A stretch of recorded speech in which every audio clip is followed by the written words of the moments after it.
This is the episode where we find out that Giselle is a liar, and that's how she's been able to keep Robyn under her thumb. Because if she can lie like this on camera, Lord knows what she's saying to her when the cameras are off. So this episode picks back up off of the ladies like yelling, Robyn, Giselle and Karen yelling at each other in the really nice hotel, and then Monique being embarrassed, like pulling them apart. It was just, I told you, these ladies do not know how to travel. They are so embarrassing. On Bravo's dime though, so do what you're gonna do. So anyway, it picks back up with that, and then we get this whole situation where Giselle is lying because the ladies end up leaving because Giselle in the beginning was saying, oh no, go ahead, Robyn's gonna be late, just go ahead on. And I knew from jump that Giselle was trying to, you know, have the ladies leave so her and Giselle, oh gosh, they the same person, looks wise. Sorry. No, I don't want to do that. I'm not going to mix up the blonde black women on this show. But anyway, I knew that Giselle wanted to hang with Robyn. She didn't feel like the ladies, and she told it to Monique. So I knew that's what she was trying to do. I was just shocked that she will lie to Robyn. Because when Robyn came down, Giselle was like, oh, they left you, they didn't want to sit. Like, she was just making up all of these stories. And as she was doing that and like sitting there and saying all those lies to Robyn, I was just like, oh, this is what she does all the time. This is why Robyn is enraged at people and they don't even know what's going on. This is why people are just like, I thought me and Robyn were cool. I really believe that Giselle sits her down and feeds her all kinds of mess. I really feel like Giselle and Robyn are Potomac's version of Phaedra and Portia. You got this younger person, not that much younger, but you know, this young person who looks up to an older woman on the show, a woman that's older, not significantly older, but just, you know, older than them, and they are just, you know, swept off their feet by their friendship. They feel like this person is really trustworthy and honest to them, and this person is just using them to do the work that they don't want to do on the show because they don't want to look a certain way. I really feel like Giselle is pimping out Robyn to do her dirty work. And I'm hoping that she gets it this season. I'm hoping that she watches this back and she's not okay with it. And something happens at the reunion and she comes back a little different. Because I feel like for Giselle and Robyn to get to a healthy place, or for Robyn to just have a different kind of story arc on this show where we, the viewers, are just like, yes, girl, I feel like that friendship has to break up and they have to have like a Bethany and Carol kind of separation and start to rebuild their friendship on the same plane. You know what I mean? Because right now Giselle is here and Robyn is here, and I feel like that's just where Robyn always puts herself, and Giselle knows that, so she plays on that. Because I'm telling you, I know that woman sat up in her townhouse and just told her all kinds of stuff before they started filming, even when the cameras were off, because she did it so flawlessly, and Robyn believed everything she said. And I was just like, oh, okay, this is why Robyn has issues with people and they have no idea why. She's just aggressive to everybody, and you're like, what is going on? I guarantee you that Giselle is the wedge that's in between Robyn and Charrisse. It's not Monique. It's Giselle. Giselle is feeding her all kinds of garbage. Those two, Robyn, Giselle and Charrisse, nasty. They a nasty combo. They nasty together and they nasty as enemies, because we're going to get into little Miss Charrisse at the end of this episode. They the same thing. They are the same thing. Charrisse is doing the same thing to Monique that Giselle is doing to Robyn. Wow. What is it? Because Giselle keeps on saying that damn train.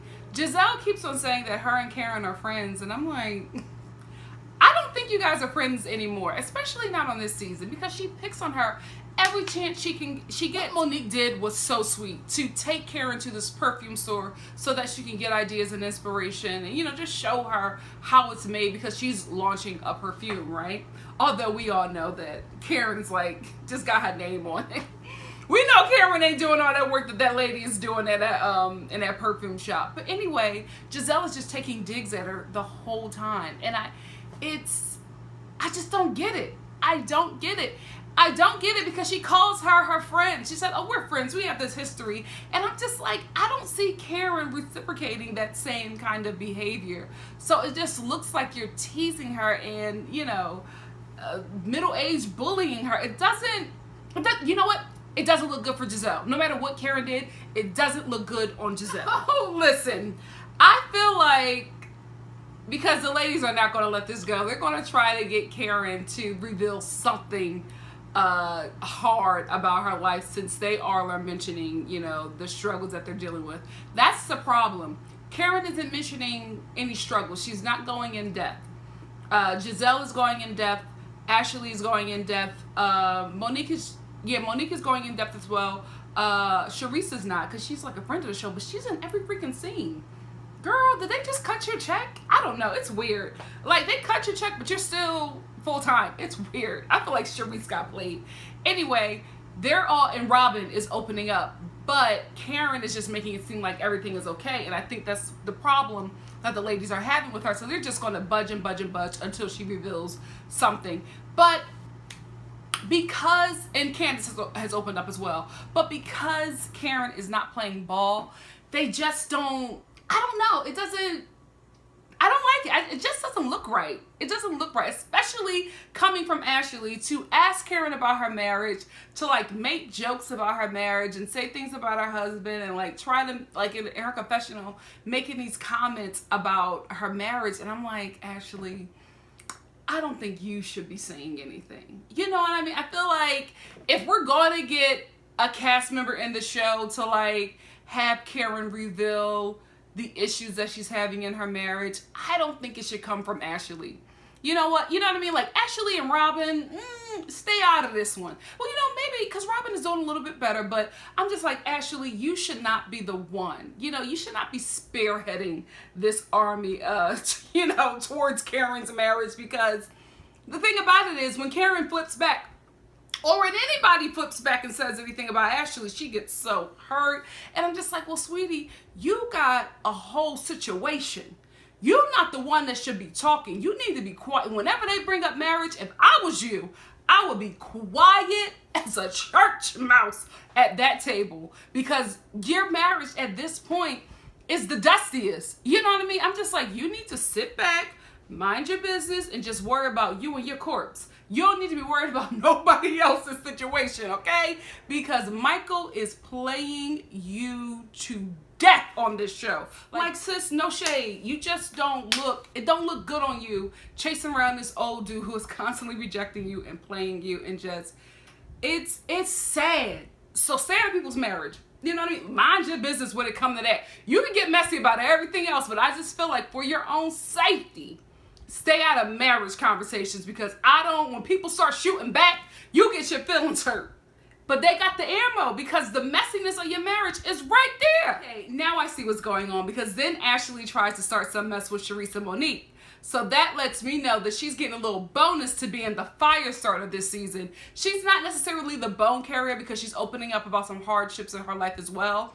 But Ashley, I believe that she's on her way out.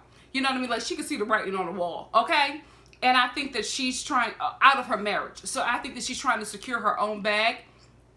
And we all know that the messiest of them all, if you're not a godmother or an OG on the show, you get a little bonus for starting it. You know what I mean? For starting some fires, for, you know, making that scene that you guys are filming interesting. So I think that's the role that Ashley is playing at this point, because I'm like, why are you just so messy at this table for no reason? Like, it's all uncalled for, but we're getting tea, we're getting storyline. I'm not hating it. I'm just like, it doesn't make any sense. And then it hit me. She's the fire starter this season. Homegirl is securing a check. Finally, Ashley, finally. Play ball, sis. Play ball, because at some point, Gollum, he gonna cut the check up, okay? He done cutting checks. He cutting them up at this point. Y'all done, sis. Y'all done. Secure the bag. Secure the bag. Keep on starting them fires, sis. I support it. Now that I know what's going on, I'm behind you. Secure the bag. Your own bag. So then we get this situation with Kendall. This is what I told y'all earlier, that Charisse and Giselle are the same thing. Because this little messy move was something Giselle would do. Giselle was really hurt by Kendall coming around. And when she found out, her issues was always with Monique. But when she found out it was Charisse, and then I did not expect for Charisse to admit why she did it. Like, Charisse just admitted that she was just being petty. She was just like, you said I was dating somebody when I wasn't, when I was still married. And that probably really affected Charisse financially. It also seemed like she was trying to hold on to the marriage. And Giselle bringing up this guy really messed up not only her marriage, but the bag for her. I really feel like that, because for Charisse to orchestrate this kind of storyline, for her to like literally go to production and be like, I have a friend, this is how she's connected, because that's what happens. They all interview the cast after the season is done, after their last season. They all interview the cast if they plan on bringing somebody new in. They all interview them and say, hey, who do you know that's familiar to this circle that at least a few of you know? You all don't have to know this person, but a few of you do have some real kind of relationship. So that was Charisse's little interview with production. She introduced Kendall to production. And then it was up to Kendall to like pass the test to get on the show, because at the end of the day, production approved Kendall. That's who Giselle really need to be mad at. But at the end of the day, Kendall wouldn't be in the situation if Charisse would not have brought her in. So, yeah, Giselle was hurt by that, because she did not have a comeback. She was really hurt. She was like, oh. She just kept on saying, oh. And like I said before, Giselle is good with the reads. But she kept on saying, oh. And that let me know that she was really, really hurt by that. Because at the end of the day, to be real with you, I've always believed that the reason why Sherman isn't on this show is because his ex-wife is a cast member. And I think he just felt like it would be better for me to get out now than to be in a situation where it's just messy. Him and Kendall have children together. It would have just been really messy. He would not have looked good. A lot of things about him would have came up. They already came up that he got caught with a prostitute in a park. So he was just like, this is getting messy and I'm out. When it was just him and Giselle, I think he was fine. And I think he would have stuck around. But the fact that his ex-wife got brought into it, I think it got too much for him. And he probably wasn't that invested in the relationship to really stick it out through all of that. So he was like, let me just get out now. And so that really hurt Giselle, because it seemed like her and her children really liked him, like Sherman. So it's unfortunate. It's really, really is unfortunate. And I feel like these ladies are starting to play hardball, and it never works out well for the show, for the cast members. When they start playing dirty like this, it gets really, really ugly. And then it gets to the point where you look up and the next thing you know, you're the Real Housewives of New Jersey. Because that show is depressing. And it's because they've gotten so low down and dirty with each other. It's just uncomfortable to watch. So I hope that eventually after Giselle and Charisse get over this Kendall drama, we can get to a much, lighter show. Because I feel like I like Potomac for the light. It's funny. It's, they got the shade. I feel like they have the formula that made these shows work in the beginning. Atlanta got a little too dark for me. Jersey is just pitch black. I can't even stomach it. OC got a little dark with the whole cancer situation. Beverly Hills is just boring. Dallas, not in Trump's America. No tea, no shade. I'm not watching a Real Housewives of Dallas while Trump is president. I can't. It just, And also, it just wasn't interesting to me. I watched the trailer and I was just like, I don't know. It just wasn't for me, but yeah, New York and Potomac, in my opinion, are the only ones. I do want Potomac to stay a little light, because I feel like with this situation, with people really getting their real feelings hurt, it might get a little dark. New York is just all over the place, but it's a balance, kind of crazy and madness and comedy. They have a good balance. I want Potomac to get their balance back, and I'm hoping that Atlanta gets their balance back, because I'm hearing some good things about this Atlanta. So we will see. Anyway, this episode basically ends with Karen giving some really great advice to Candace, and I hope she heard her, and I hope she listened, because Charisse as well, because Candace I don't think she gets it. I don't think that she gets that she is a princess, that she talks about herself way too much, and I think I don't think it's malicious. I think that's what she's used to. She's a pageant queen, so she's used to talking about herself, and she's also worked in politics, so she's also used to putting her resume first. She's also from a very privileged community and, upbringing, you know what I mean? So they're used to letting you know who they are and what they've achieved so you can value them on a higher level. That's what they do. That's why when you're ever around somebody and they're asking you like what you do or asking all these questions, they're not trying to get to know you. They're trying to size you up to see how they should treat you. You know what I mean? Like recently, a little tea about me, I was at an event and I was talking to a few people, some people that I knew, and then it was like a mixture of people. It was kind of like a mixer, and I knew some people and I didn't know some other people. But a friend was telling the person who I didn't know, who was very like cold and not really giving attention to people that they didn't think were important. A friend told them something about me that that person valued to be important. And as soon as my friend finished, you know, just saying about something that I was doing, that person's reaction to me completely changed. They were so into me, they wanted to exchange information, but I'm thankful that they showed me who they, you know, who they really are, because I didn't engage in that. I wasn't nasty, I'm very respectful, but I knew who that person was. But that's what they do in those rich communities. They, oh, hey, this is so-and-so. They don't introduce you by your name alone. You know what I mean? You go to a middle class party, it's like, oh, hey, this is my friend Cheryl or whatever. They say, this is so-and-so, he's the CEO of blah, blah, blah, blah, blah. He's of the Hertz family. You know what I mean? So it lets you know that this person is important, so you should treat them a certain way. And I think that's what Candace is used to, and she's around these kind of women where it doesn't matter and she's struggling, she's having a hard time. But I think she'll do a lot better on the show once the season, you know, picks up a bit. And I want her to just find a balance with still remaining Candace, but also still being that chick that read Giselle for filth, because that's how you have to be. But she also has to pick her battles because she's still new on the show. Anyway, I thought it was an okay episode. I think the season started off really hot for me. It's kind of dying down. Next week is going to be a little, or it seems like it's going to be juicy, but I wanted to pick back up again. It's starting to, you know, sag for me, and I'm not here for it, especially when I'm giving my good quality time to it. But let me know what you guys thought of this episode in the comments section below. I look forward to hearing your comments, questions, or whatever. Let's just talk. Let's just catch up. I've missed you guys, but I'm back now. And if you like what you see here, please like, comment, subscribe, and share. And I will see you in a few days. Yeah, what is today?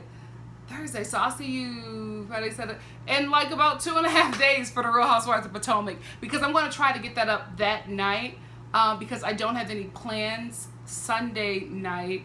But my week is about to get crazy, so I want to get up my reviews the day I watch it.